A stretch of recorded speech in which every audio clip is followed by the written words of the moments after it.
EU's Green Bond Initiative. Great. Thank you very much, Debbie, and welcome everybody. We're very pleased to have Director General Gert-Jan Koopman here with us to talk about the EU's Green Bond Program and related initiatives to help achieve the ambitious goals that the EU has for climate change and other environmental issues. So with no further ado, you can find Gert-Jan's CV online, and I am not going to spend any time going over his accomplishments, which are very many. We're delighted to have you here, Gert-Jan, please.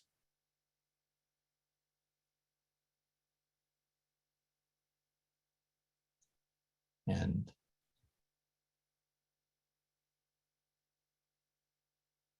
Mr. Koopman, do we have you?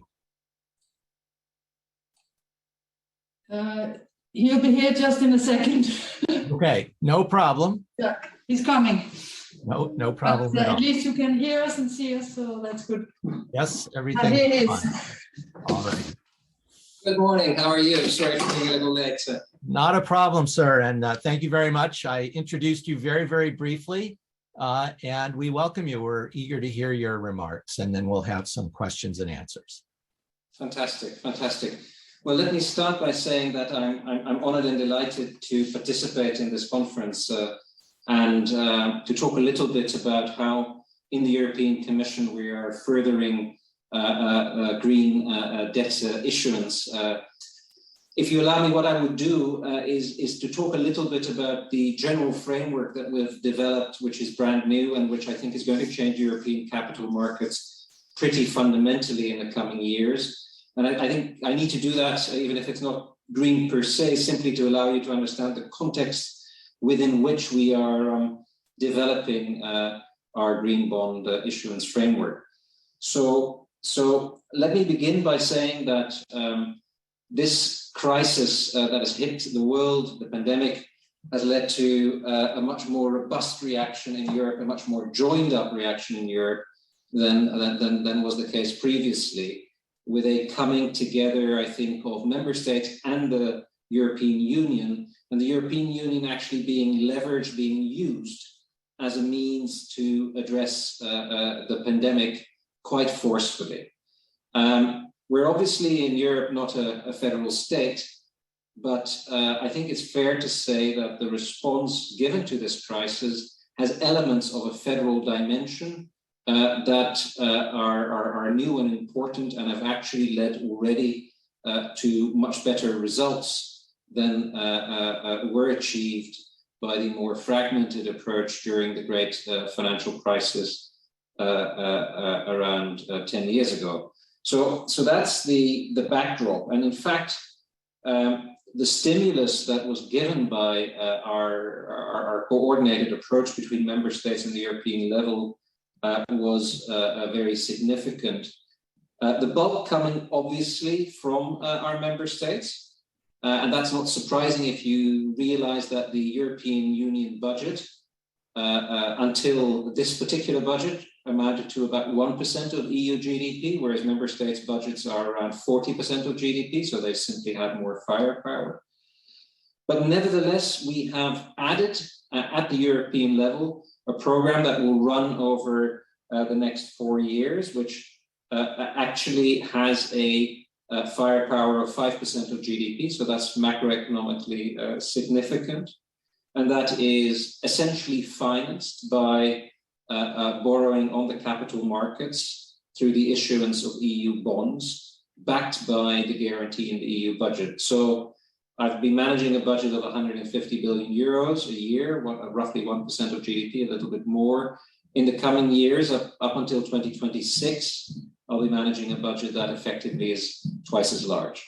So that is a significant departure, and the financing on the basis of issuing EU bonds is also brand new, because most of the budget has always been financed exclusively through member states' contributions. Here, we are creating common debt that will be repaid based on the legislation until 2058. So that's a new departure.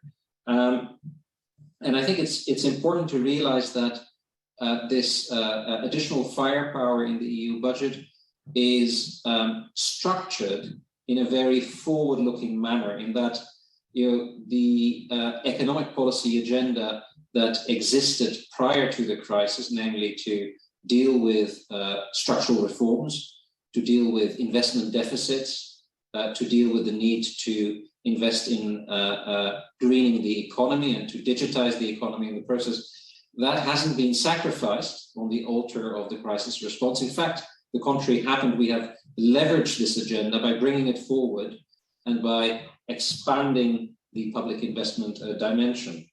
That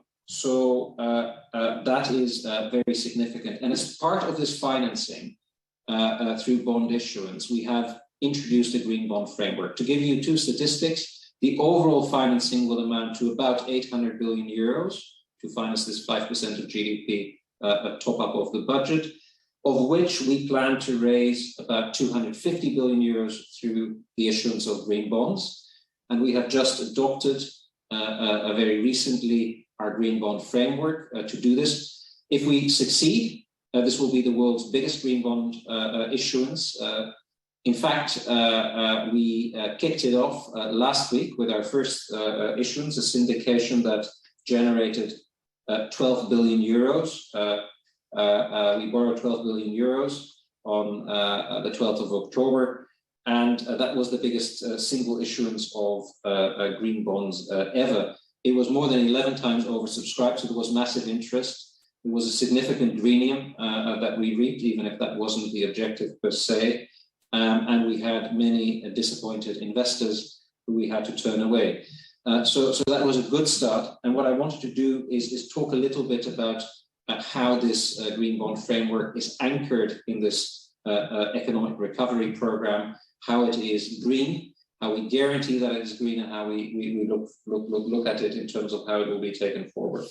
Now, as I said, we have this huge increase in the EU budget, essentially meaning that we'll be doubling the size of the budget until 2026. And a very significant chunk of this budget will be invested in climate relevant investments and in digital relevant investments.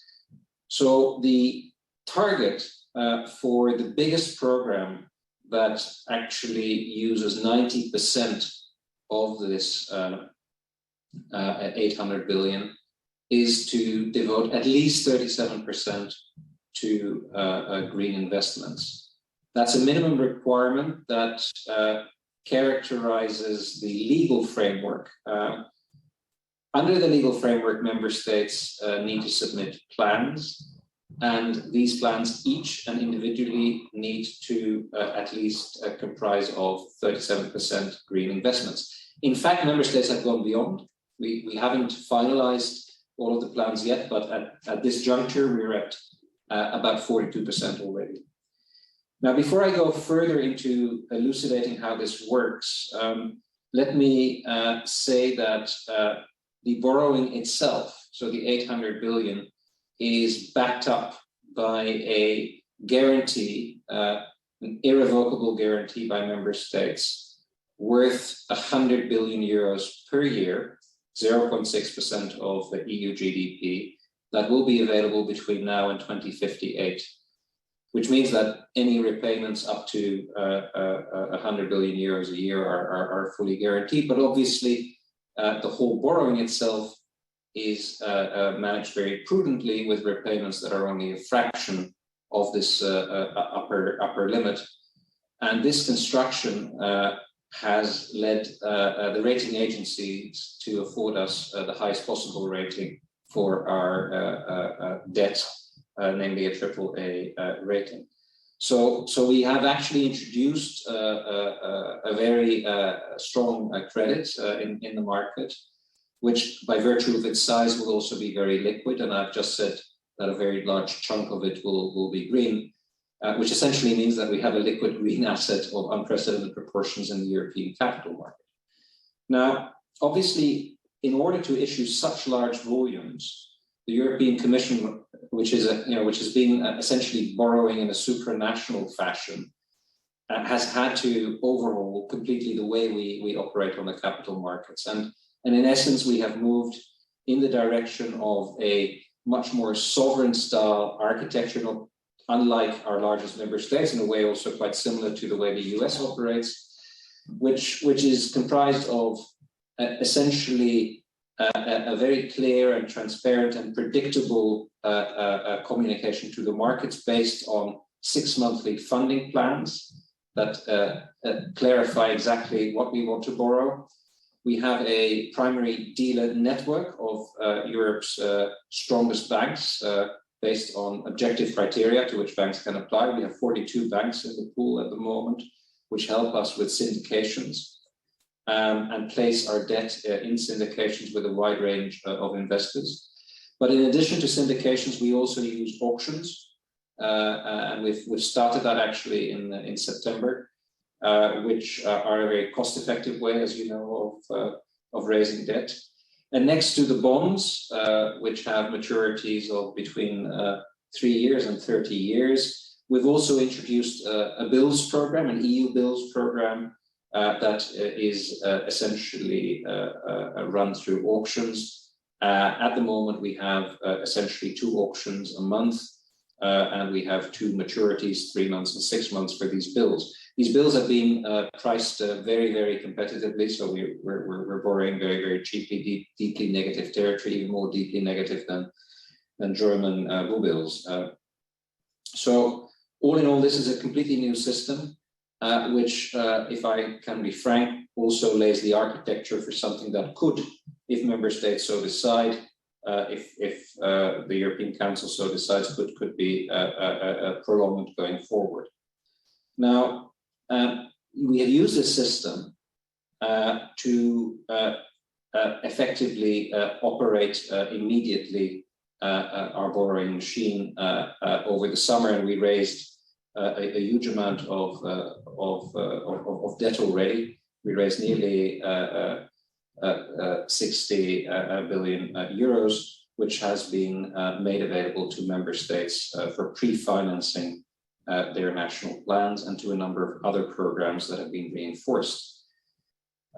This is important for member states because markets know that they are entitled to support under this program. So a country like Italy that lost nearly 10%, 9% to be precise, of its GDP last year, has very high national debt ratios, was extremely hard hit during the last crisis, is now going to benefit from a package of grants and loans over the next years of 200 billion euros. They're the single biggest recipient of this Next Generation EU, this top-up program that was decided. And the simple decision taken last year, before we even borrowed a single euro, and invested a single euro in these countries, to do this stabilized markets and provided confidence. So the very nefarious and damaging sovereign doom loop, which occurred during the previous crisis, simply didn't materialize because the markets knew that these countries, were underpinned by a very powerful European-wide machine.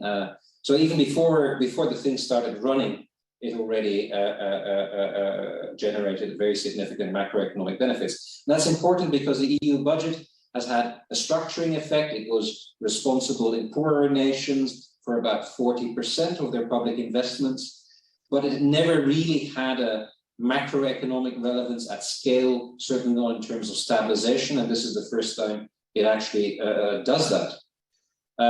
So the weaker economies, to put it in those terms, have already benefited before a single euro was spent, and they're entitled to very significant support under the program.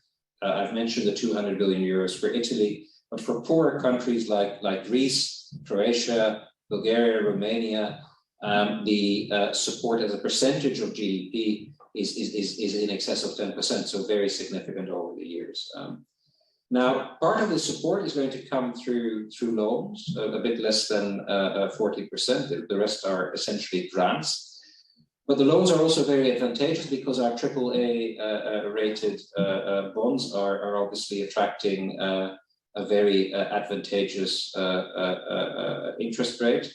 whereas these countries, which are weaker credits, would otherwise pay a lot for their loans. So there's a significant interest rate advantage in addition to simply having an important impact on liquidity straight away. So with this program, Europe at the European level has become a major player in the capital market. Actually, we are bigger in the capital markets than a country like Germany now over the next years. We're at the same level as Italy, a heavily indebted country. And we're issuing a very particular type of debt, highly liquid, high credit, very green. And I think what we have seen is a massive interest in such a safe asset. We have raised, as I said before, 66 billion euros. In fact, our order books, even if defined very conservatively, have amounted to 650 billion euros so far just in the past few months. So about 10 times oversubscribed in total. And our investment base has been very balanced, also very international, with a significant portion of non-EU investors in the UK, for example, and Asia. And the UK, of course, represents a lot of international investors because this is where you find the big investment funds. I think that the pricing, which I've already mentioned, is very advantageous. We are, even if our liquidity is still relatively limited because we've just started, we're already pricing through France. So for the longer maturities, we're pricing through France, and actually our spreads are improving over time as the liquidity improves itself. If you look at AAA rated assets in the European capital markets, we will make a huge impact because, contrary to the States, where essentially, AAA, high credit, not AAA, but US debt is considered to be a safe asset. In Europe, only 37%, so a bit more than a third of the borrowing is considered high credit. And our issuance, therefore, will make a very significant delta in this regard. It's also very important that it allows our own banks to diversify and buy safe assets. And in doing so, it helps our banks, who up until now have been investing a lot in their own member states' bonds, to break the sovereign bank doom loop. Essentially by providing this credit. It is such a big program that will essentially be issuing along the whole curve. So by doing so, we will be creating a complementary curve on the EU capital markets, which we're being told by market participants will effectively be used as a complementary reference yield curve, which in itself will also help integrate the European capital markets. Unlike the States, our capital markets are not yet fully integrated. So there's an important integrative effect coming from this new instrument. Finally, what we also see is a lot of interest from third country investors who want to diversify a little bit away from dollar assets and who have been looking for assets that are not as expensive as the German Bund, which is very expensive, but still very safe, and that's exactly what we're offering. So to put it in simple terms, our big issuances are not expected to crowd out our member states or other investors. Actually, we think that they may be crowding in investments into Europe, therefore also strengthening the international role of the euro. So for us Europeans, there is a lot to play for beyond financing expenditure that is necessary. Now, let me zoom in now on a subject that is closer to the conference we're having today, namely how this program is actually trying to deliver the green transition. I've already mentioned the fact that 37% of the expenditure under the main program in this instrument will have to go to green investments. But it's important to see this more widely as part of the European Union's policy framework. We are, I think, the only continent that has a legally binding emission reduction target in 2030 of minus 55%. and a legally binding objective to be fully carbon neutral by 2050. Now, we've actually also worked out what that means in terms of investments. And simply reaching our 2030 target would increase annual investments into climate-related expenditure by half. So at the moment, we're investing, roughly speaking, 680 billion euros per year. And that will have to increase by 360 billion euros a year to reach over a trillion euros a year. So our climate ambitions are creating demand for green investments of nearly $4 trillion over the next decade. That means, if you look at it from the perspective of member states' investments, that the investments into energy and transport systems will have to increase by about 2 percentage points of GDP. That's huge. It's a huge increase in investments. And it will therefore need to be achieved in a manner that is affordable for our member states, but also obviously first and foremost for the business sector. So we need to facilitate this public and private financing to reach these objectives. To some extent, this is going to be an effort that will rely a lot on improving the functioning of our capital markets more generally. I've already referred to the fact that they're fragmented. I'm sure you're aware of all the efforts the Commission is making as a regulatory body to integrate the capital markets. Better allocation of capital will generally speaking facilitate reaching policy priorities. So that's an important part of the policy mix. But it's clear that we will need to do much more. And as I said, the anchoring of the Next Generation EU additional program of 800 billion euro on policy priorities will bring a lot. Let me tell you how this works. Essentially, member states in their plans have to define targets and milestones backed up by expenditure that is then assessed by the Commission against the policy objectives, not just green and digital, but also structural reforms and long-standing recommendations to countries, part of our economic governance.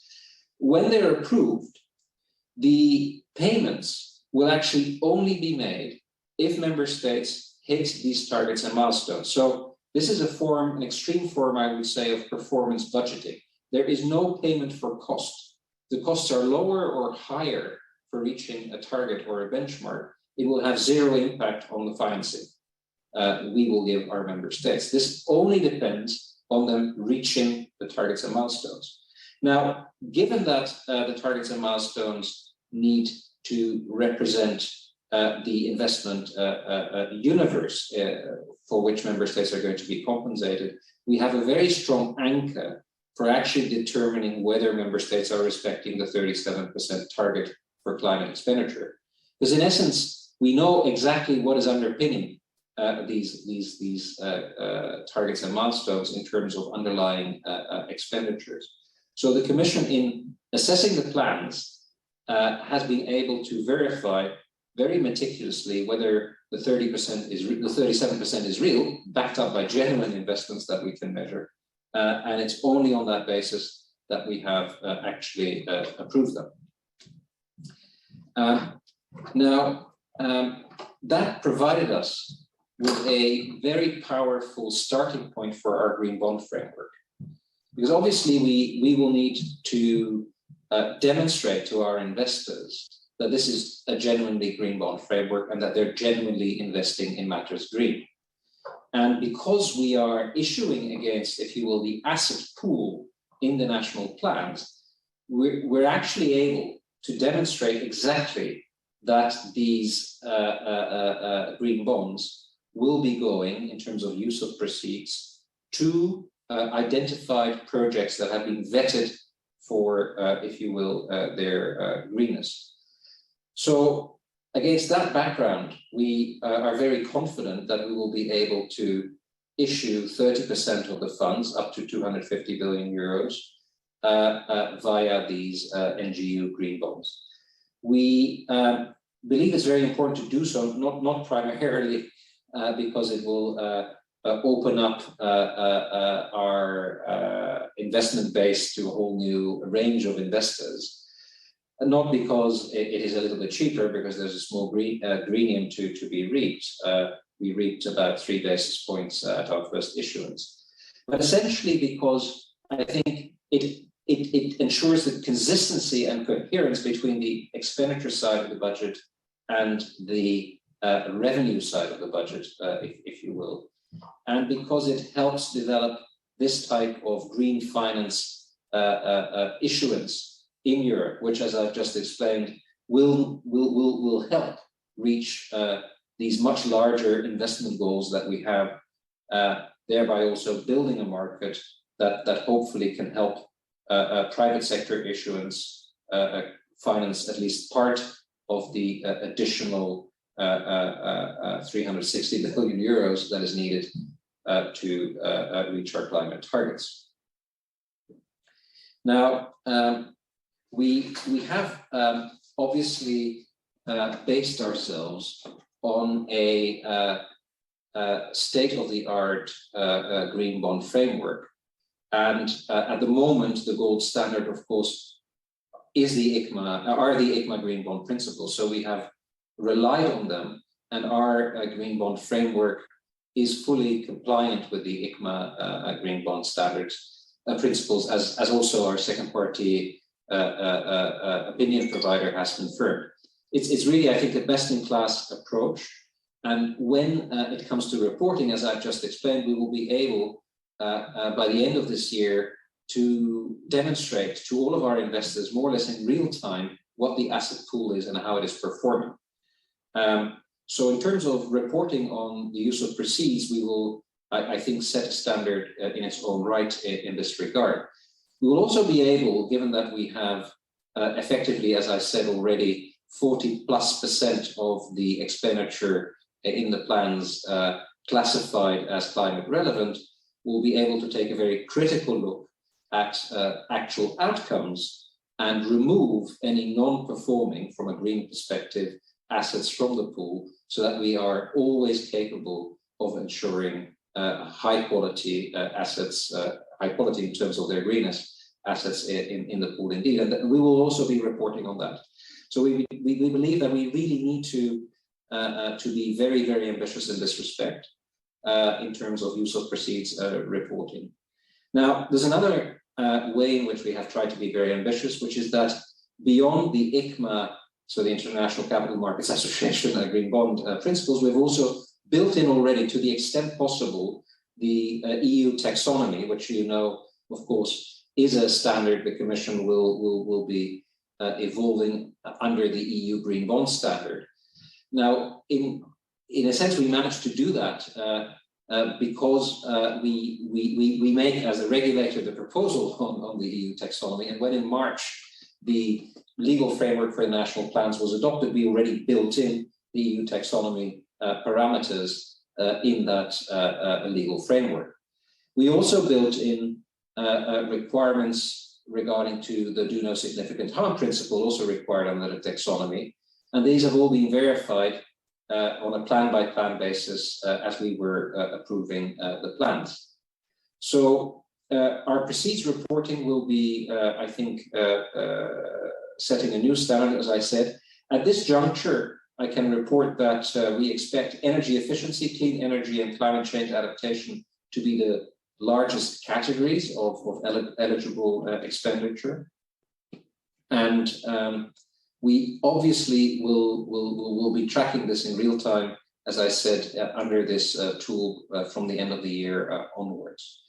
We'll also be putting a lot of emphasis on impact reporting. That will come a little bit later. It will take 2 years or so for these plans to actually lead to impact, because contrary to some of the green bond frameworks that are out there, we're not financing recurrent expenditure, and we're only financing expenditure that was invested from February 2020 onwards, so from the onset of the pandemic onwards. Therefore, it will take a little bit longer for impacts to actually be observable and therefore reportable.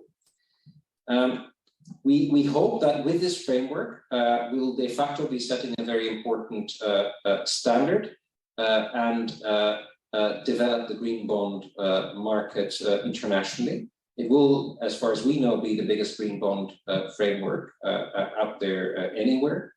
We've been talking a lot to market participants, both those who are interested in green and those who are really genuinely concerned about the greenness of their investments.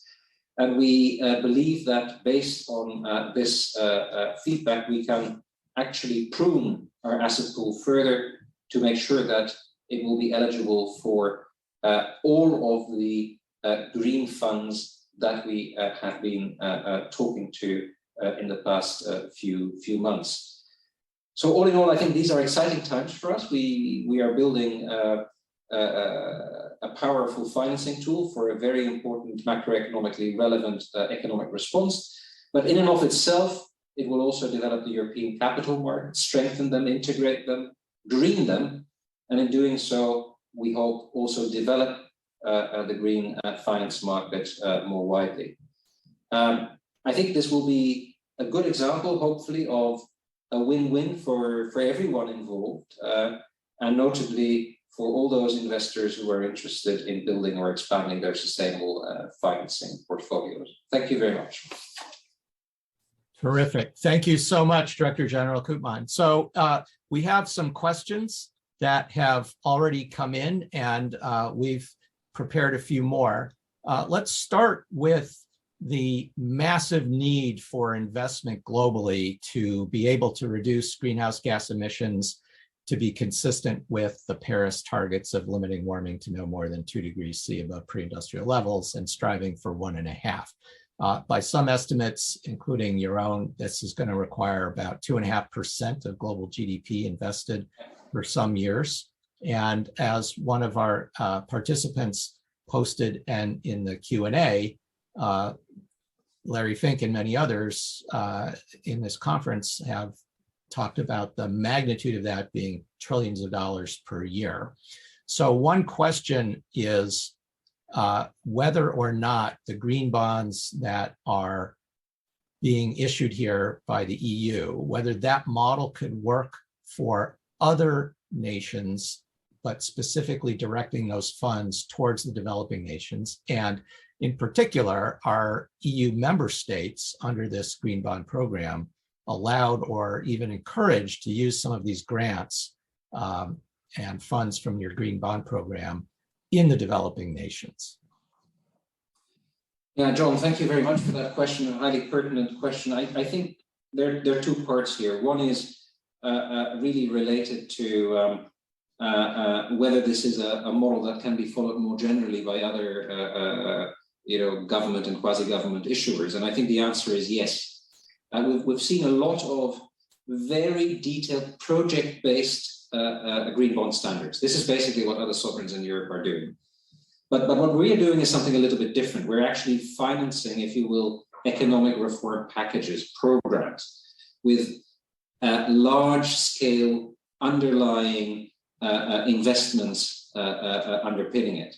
So we are not financing the projects. It's the member states financing the projects and us financing the member states in return for commitments that they actually deliver on these investments, on these projects.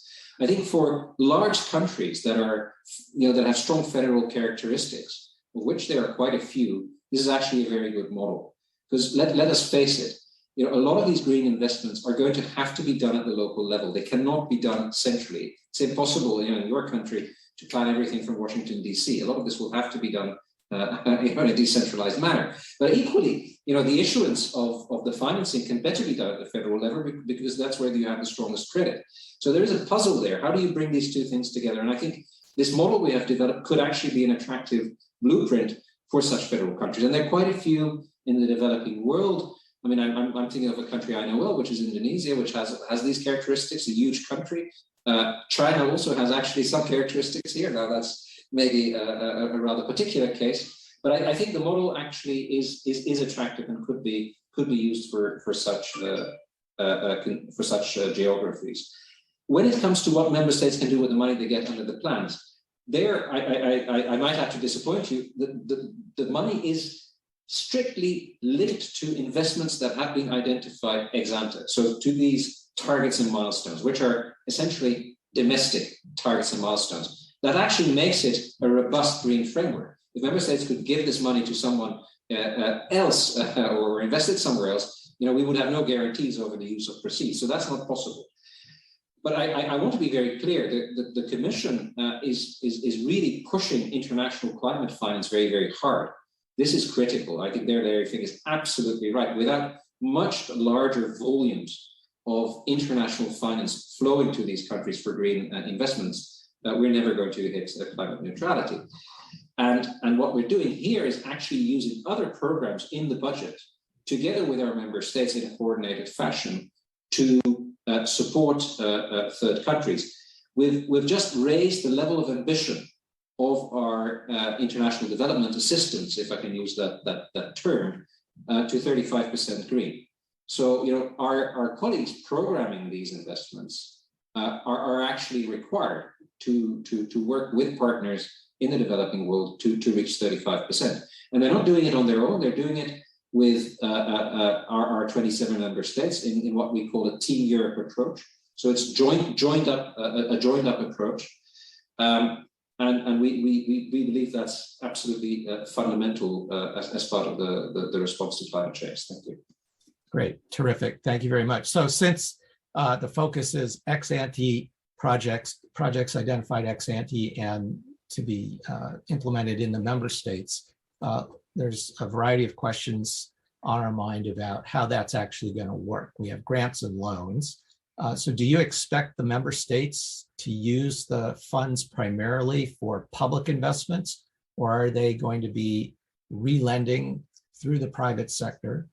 And what are the guidelines on this? And are the individual member states free to make those decisions themselves? Yes, well, actually, it's a bit of a mix. Member states are free to make those choices before we sign off on the plans. We're signing off on plans that have identified these choices, and these choices, once made by our member states, are then binding on the member states, because again, we only pay if they deliver on their promises, so to speak.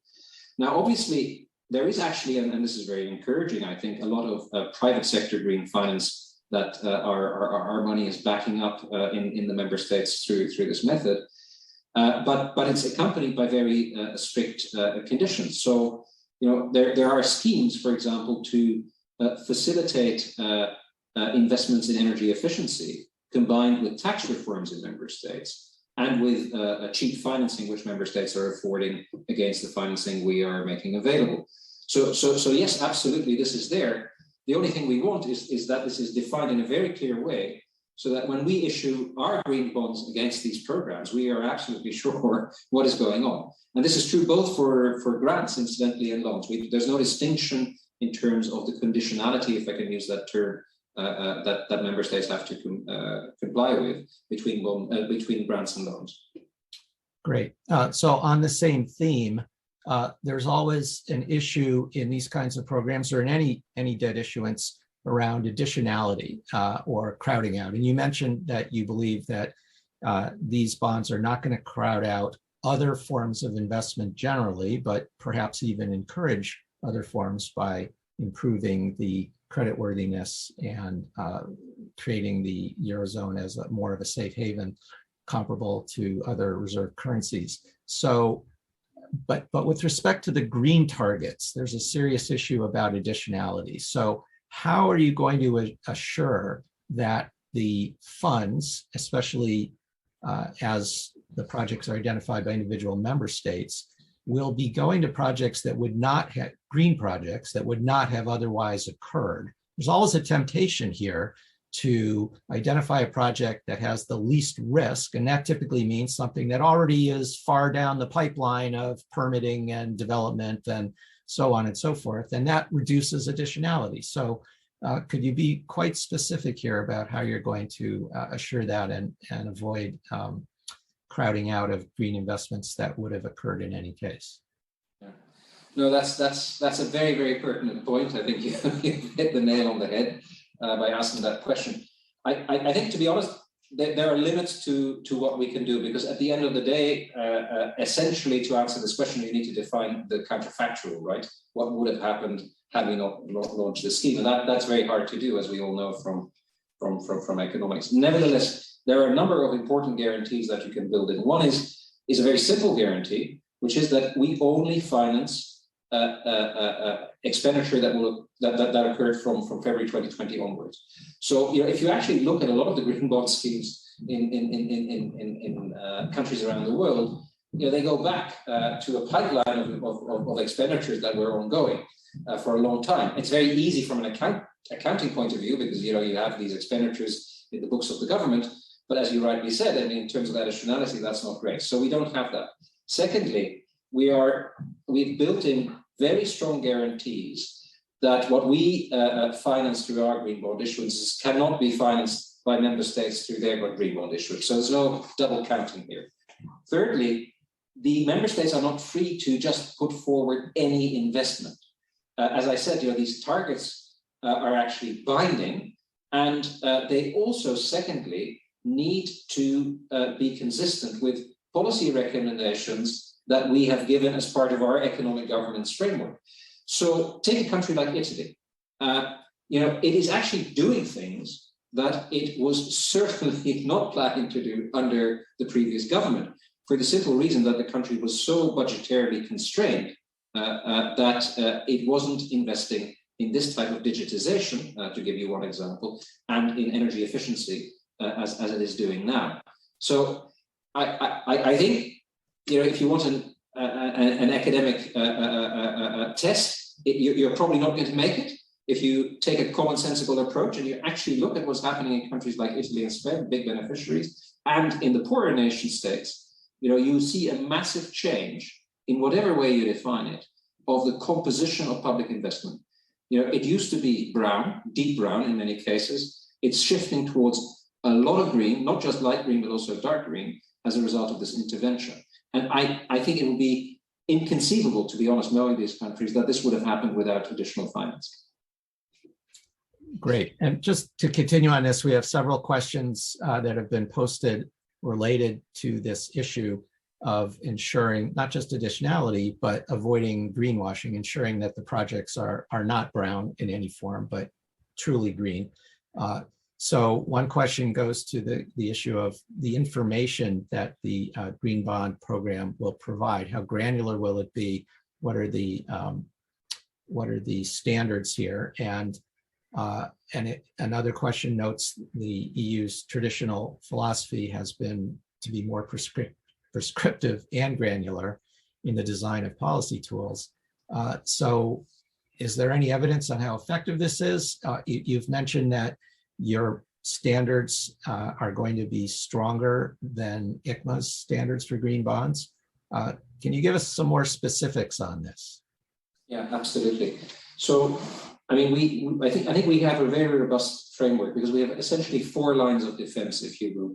First line of defense is that, to approve a plan, we actually vet all of the underlying investments linked to the milestones and targets on the basis of the legal framework that we have, against what is the most demanding set of criteria out there, which is the EU taxonomy, where it applies. And where it doesn't apply, we have a very robust assessment framework to check that on an ex ante basis, these things are actually really very green. We attach 100% climate coefficient when there is no doubt about it whatsoever.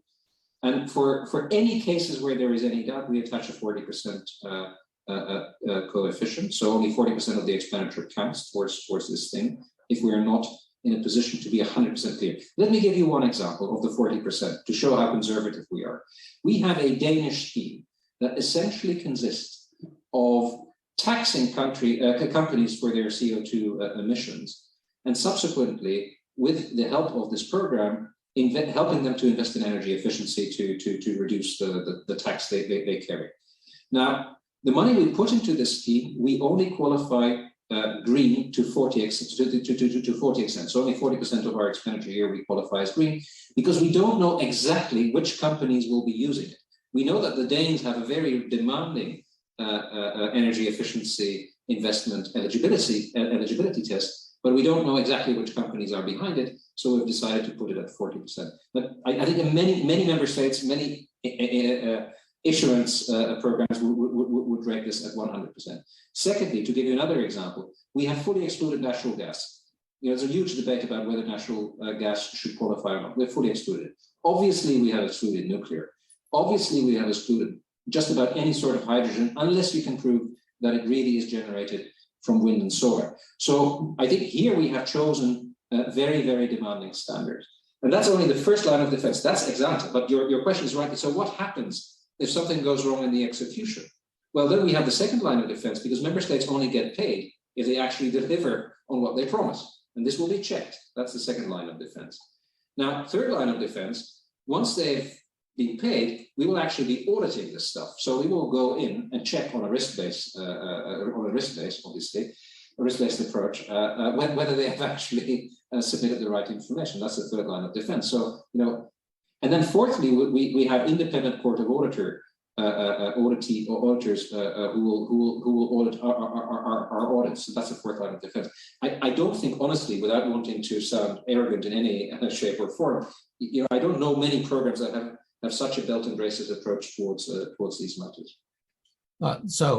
Personally, I think it's terrific what you just described, including not counting natural gas, not counting any hydrogen that's brown hydrogen made from reforming natural gas, but only if it's made from genuine renewables. These are terrific. And the focus on energy efficiency, which we know is the fastest, safest, cheapest way to reduce emissions and has many other ancillary benefits in job creation, improved health, and so forth. So this is great. But let me push just a little bit more on this issue. So, for example, currently the EU recognizes biofuels to be carbon neutral. And although that's a reasonable approximation for certain biofuel feedstocks that grow back rapidly, it's counterfactual and not correct for wood. But wood for bioenergy, for power and for heat, is the fastest growing element of bioenergy, largely stimulated by EU policy. And the United States is moving in the same direction too. So what's going on here? I mean, the reality is, if you harvest wood from a forest, whether it's a managed forest or a natural forest, whether it's residues from other processes or not, and burn it to make electric power, because it burns less efficiently than any other way to make electricity, including coal, in the short run, you're increasing CO2 emissions. Now, those forests might grow back many, many decades down the road. But even if that occurs, and it's not certain, then in the meantime, by promoting wood bioenergy, you've made climate change worse. And those impacts don't go away, even if the forests eventually absorb the extra CO2. So there's a clear conflict here between the science, which is unequivocal, and current policy. How are you going to address that? And everybody should know that bioenergy is the largest fraction of renewables in the EU right now and growing very rapidly. No, it's a terrific question, highly pertinent point, much debated, obviously. But just to be clear, I mean, we only consider biofuels to be carbon neutral if they meet very stringent requirements. So what are those requirements? No new wood. So certainly not forest harvesting. They are ineligible. Secondly, we obviously exclude any importations of such products as well. So in essence, the only biofuels we would find eligible are biofuels pellets coming from waste wood. That's the only thing that would qualify. Now you can still debate whether that is carbon neutral, and you can argue that if you take a life cycle approach, it all depends on your counterfactual, and maybe it isn't as green as solar power. But we certainly exclude, I think, the bulk of the biofuels for the purposes of our green bond framework. So that's an answer in terms of eligibility. Secondly, in terms of what's actually in the plans, there are very, very few plans where this issue is at all relevant. I haven't been able to do an exhaustive assessment yet. I mean, we will actually have a searchable tool early next year where you can check these things. But for what I see today, there are only a handful of plans where wood heating is included, and only when we have had ex ante demonstration that with this scope in terms of definition, there is a gain in terms of energy efficiency and reducing CO2 emissions. So typically, in some of the very poor countries, moving away from burning trash, which is still the way, unfortunately, many people in Europe are heating themselves. So it's a very pertinent question. This is one of the key things we will need to monitor as we implement this thing. That's very clear. But we've already built in a lot of safeguards from the moment go. So this is great. A related issue, not just about wood, let's leave that aside for the moment, but about any of the projects. We have a huge increase in the green bond funding here, which is terrific. We desperately need the finance to make the transition to a carbon-free economy no later than mid-century. This will also, as you've mentioned, in terms of auditing and assessment, require a dramatic increase in the internal capabilities or external capabilities inside the EU, inside member states, to actually do the hard work of confirming that these are truly green, not light brown, et cetera. What's happening? What is the strategy? What is the plan to build those capabilities so that you can actually monitor appropriately this enormous increase in the number of projects?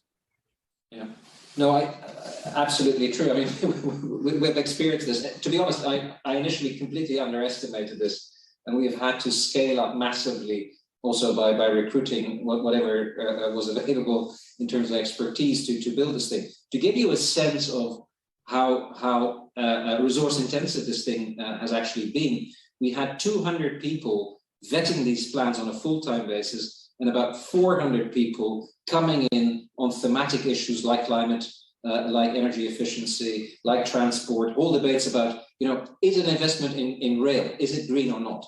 I mean, this is not straightforward at all. So we mobilized in the Commission unprecedented resources. This is not something we could do on a recurrent basis. It was a huge investment. But I think, to answer your question more broadly, what we want to do with this green bond framework is actually set a standard which is really very demanding and is, I've told my guys, it's got to be 5 stars. We cannot, as the European Commission, go for 4 stars, excluded. So we put something out there that is very demanding. Yes, it's very resource intensive, but it also sets a standard, for our member states. So the idea is that by showing that this can actually be done, by explaining how it is done, and actually by doing it to a large extent with our member states, because they're delivering these plans, we're actually generating the knowledge as we move this thing forward into the markets and through the cycle. Don't forget that we'll be issuing over a 6-year period. This is a huge thing. So there's a whole learning process. Finally, obviously, all of this is going to be audited externally. And I think, we're growing a market of experts out there who will have to do this. The impact reporting is going to be hugely challenging for something at this scale. We haven't decided yet how to do it. The only thing is that I've told them it's got to be up there with the best impact reporting systems. Are we going to go down the route of our French colleagues who have set up a whole evaluation council? Maybe that's a route to go. Are we going to recruit this through external expertise? I don't know yet, but what we do know is the result that we set ourselves, the target in terms of the result we set ourselves, which is that it needs to be fully convincing to people like you and to market participants. Great, terrific. And related to this, there's a question from a participant just now saying many of these lines of defense seem to be internally focused. What ongoing public disclosures will there be or public consultation regarding what the standards might be as people learn from these experiences? Well, first of all of this stuff will be available publicly. So, we have built, you can actually, I'll circulate that to you for the people on this call, but we've built a website where there is, I think, unprecedented transparency about our bond funding program. And we will, as I said before, put full information, so there will be full disclosure on the green asset pool. It's not going to be available in terms of a searchable tool by the end of the year, but you'll have the full asset pool in at a high level of granularity out there by the end of this year. And then next year we'll make it completely searchable, so that if you type in biofuels, you actually get all the projects which are biofuels, and then you can drill deeper to see what this thing in Latvia actually is. And if you want to check, you can check whether it's replacing burning trash, or whether there's something fishy going on. So one answer is we're going to make this super transparent, because I think that will help everyone. And the other answer is that we will be doing the vetting, and the results of the vetting will also be public. So if our audits reveal that something isn't as green as it promised to be, then it will be removed from the pool, but we will report on that. So there's also going to be a bit of a deterrent for our member states in terms of reputation if they don't implement what they promised. Great. I think we have time for maybe two more. And so one more substantive question. The Green Bond Program is large, it's novel in many respects, but it's of course not sufficient by itself to facilitate the transition that we need on climate. So of course the EU has other policies and programs.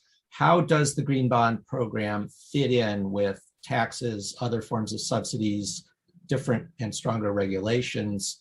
And what are you all doing in the Budget Directorate and with your colleagues, the other Directors General, to ensure that the programs are all internally consistent and complementary rather than offsetting or crowding out one another? Well, I think we could have a whole debate around this for another hour, so let me give you a couple of highlights. So the budget is contributing significantly also in other programs. I mentioned our development assistance program, where we have set a high target. We have a 35% climate target, and we actually have a methodology which is being finalized to track across the whole budget, not just this new instrument, but the whole budget, whether it's actually delivering on the promises. I think beyond the budget, because the budget is small, even if it's being doubled, we are the biggest regulator in the world, and I think this is where probably the biggest impact will come from, to be honest. Take cars. I mean, de facto, we have set a standard that will make it impossible to have new vehicles being sold with an internal combustion engine from 2035 onwards. That's a very direct intervention in the market. You can argue about that, but it will have a huge impact. And the car industry in Europe, of course, is now racing to comply with that. They will have to comply with it, otherwise they go out of business. So we're also doing a lot through regulations. And finally, we're also overhauling our tax framework, which is, I'm afraid to say, very much out of date, to essentially put carbon and energy efficiency much more centrally in this framework. That's a difficult debate in Europe because it's a subject matter on which decisions are taken by unanimity. So I can't guarantee that it will be perfect, far from it, but it's a very powerful tool as well. Thank you. I have one final question for you. So in preparing for this session, I took a look at your CV, and I noticed that in addition to your degree in economics, you also studied ancient Greek and Latin, the classics. So how does that background help you in your current role? Well, I think one of the great things about studying classics, it's a long time ago that I did it, but I think back very fondly, is that you need to take a super broad perspective of things. You need to think out of the box because you're looking at a whole society and you look at how it developed. In a way, we're trying, I think, in Europe, but you're doing the same in the States, we're trying to reinvent a little bit the operating system of our economy. So, I mean, economics is a wonderful discipline. I'm very proud to be an economist, but the way we've developed it sometimes locks us in a little bit, no? And I think the classics helps me to think out of the box. Let me put it this way. Terrific. Well, Director General Koopman, thank you so much. This is a very inspiring set of policies, and we hope that as the EU carries this set of commitments into Glasgow and beyond, that it has a large impact in increasing the ambition of all nations around the world. Thank you again very much. Thank you very much for having me, and have a wonderful conference. Bye-bye. Great, thank you. That was an excellent session. Thanks to everyone for that. What we're going to have now is a 15-minute break. So we'll be back at 10:10 Eastern time for the next panel.